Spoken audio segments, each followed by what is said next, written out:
There's a lot of anecdotal advice around on improving your marriage. But if you want something you can really use that will actually make a difference and reignite your marriage, check out the link in the description below. The question, is good communication the most important factor in a marriage? Answer by Stephen Woods. It sure is. Communication is essential in any relationship and especially in marriage. It is the foundation of every loving relationship. Sadly, some people are not just good at it. For example, if you love someone but your words and actions fail to say that, it is not fair or right by your partner. You need to communicate it to the other person what you feel and why. Trust me, it saves a lot of time and trouble in the future if you base your relationship on effective communication. If you are able to do that, chances are you will have a happy and healthy marriage. Open and honest communication becomes quite an investment with a return in the long run.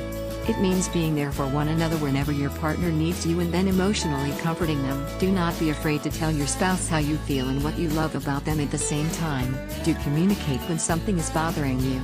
People express love usually, but this love stops them from speaking about things they are not happy with due to fear of messing things up.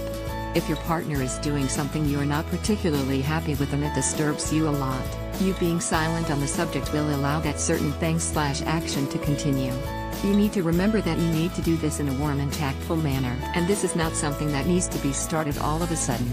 Communication should begin early in a relationship, and it is the best way to deal with any roadblocks that might come your way.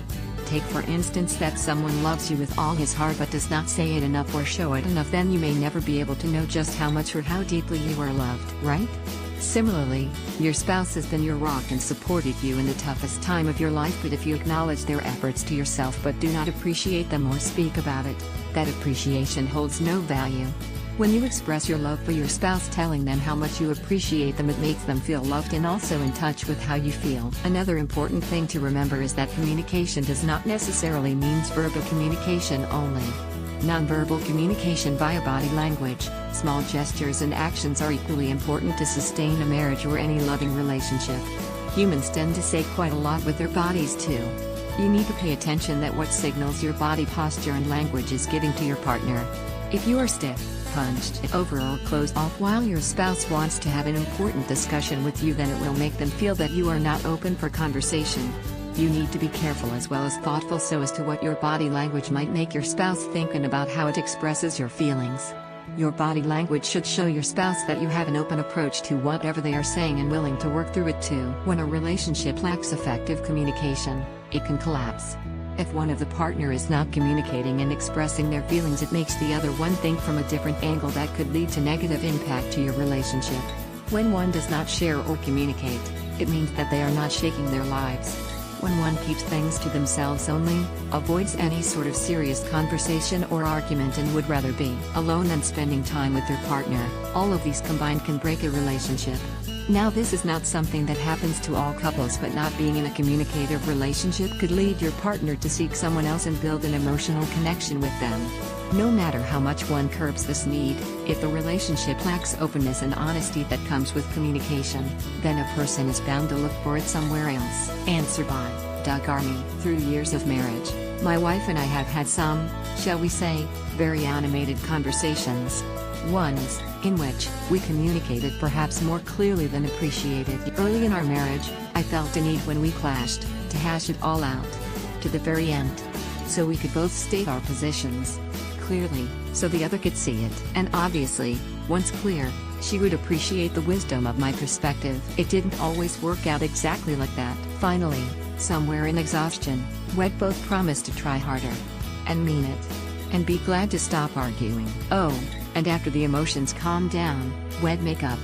That's the best part. We learned early on something more important than clear communication, though. We learned loving communication. We decided that when we disagreed, we would do so only in love. We discussed this while we were calm and made a commitment. We agreed we were free to attack the problem but not each other. We could disagree emotionally about the issue. Absolutely going to happen anyway. Yet, we never called each other names, or questioned the other's integrity or character, or threatened to end our relationship. And purposely hurting the other person was obviously completely off limits. So through the years of having a few, shall we say, intense moments, we followed our commitment, and it's always given us a way back to our relationship. because for a time the emotions flare. But when they settle down, our relationship goes forward. I was fixing breakfast this morning thinking about the lovely weekend we had. Spent time with friends, our son and daughter-in-law, and just relaxing. I thought about the adventure my wife and I have had together. I thought, she is just as beautiful today as the day we married. I simply cannot imagine having lived this life without her. What a gift she is. I'm so blessed. And I still think the best part is making up. You build a loving marriage not just through good communication but loving communication. Answer by Rose Paris Raintree. Communication is essential in any relationship, and even more so in a close one such as marriage. If two people cannot communicate effectively, the relationship will deteriorate and increase the risk of misunderstanding that can cause the marriage to end, or the very least become very unhappy for both parties. If children are involved, this lack of communication will not teach your children the importance of communication in developing and nurturing quality relationships in their own lives. Moreover, true healthy communication requires a speaker and a listening. Many relationships are damaged and great misunderstandings develop because many fail to realize for communication to happen both need to an active listener.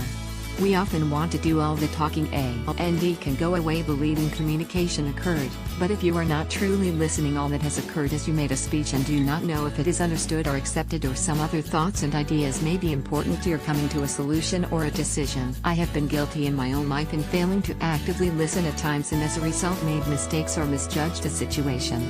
In addition, one of the most frustrating things is to know that the person did not understand your thoughts or intentions because they did not listen, only busy talking. You cannot assume you know what someone is thinking, wanting, or their intentions if you are not able to allow yourself to stop talking and give them opportunity to share them with you.